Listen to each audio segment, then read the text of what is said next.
Hello again, this is J.Dojillo representing FE App, a fictitious company with the product idea Tap to Go. This is my week 1 summary. This week we'll be talking about the survey results of our value propositions, and I'm here to remind you that my value proposition was Tap to Go is an application system for high throughput food service providers.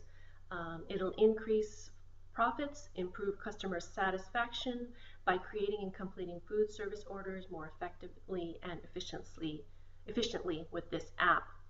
This week I talked to one industry guru and 2 to 3 customers.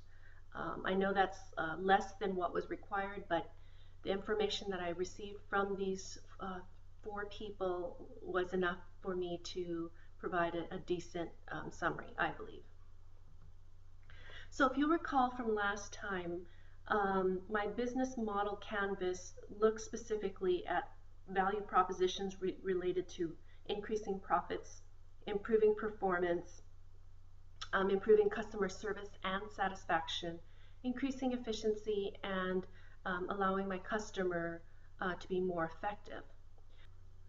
What's interesting is that the folks that I surveyed this week led me to believe that the product that I'm launching or encouraging would not necessarily improve customer service and satisfaction or efficiency. So let me go into that a little bit. So here's what I thought. The thought that I had was that it would be a no-brainer. That I would have overwhelming support of the technology from the industry side, from industry leaders thinking it would be a great idea. I'd also assume that on the customer side, on the user side, that it would be a fantastic idea. They can get their orders in quicker, they can pay for it online, they don't have to wait in those long Starbucks lines, and they can just pick up their coffee and be ready to go. What's also interesting is that I thought that poor customer service would ultimately threaten loss of business for places like Starbucks if they didn't implement something like the FE app, Tap to Go. That's not so. So what I did was I spoke to a food industry expert, Mr. Joe Milano from Milano Consulting Group of Columbus, Ohio, who specializes in concept testing. And I spoke to 3 customers, 2 of which answered all of the survey questions and the other only answered partial questions.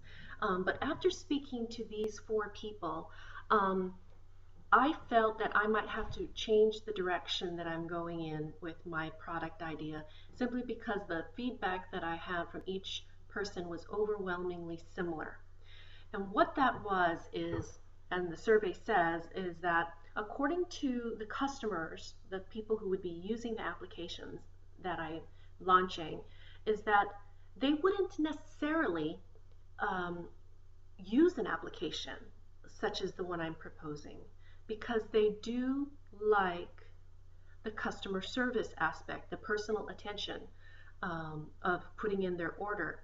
And it's not so much the lines are long that upsets them, because they actually believe or feel that the baristas are doing the best that they can with the demand. They have such a brand loyalty that if the line was really that long and painful, they'd be willing to drive down a couple of blocks to the next Starbucks cafe or to the next burger place and get to put in their order. And it's not so much that they would hold it against the company per se, because there's such brand loyalty there. What the food expert was saying is that while it's a great idea for online payment systems, and there are several new ones that he mentioned that are coming out of Palo Alto, is that coffee specifically is not an ideal food type to use this application for, simply because of the sensitivity of the type of food it is. And really the most important thing that he said is that Starbucks is only busy 2 to 3 hours of the day. So I need to focus on using this application for a business that has all day business heavy traffic. So what are the next steps? I'm going to look at my customers again, tweak my product idea, and perhaps look at a different food industry or food service to apply my product.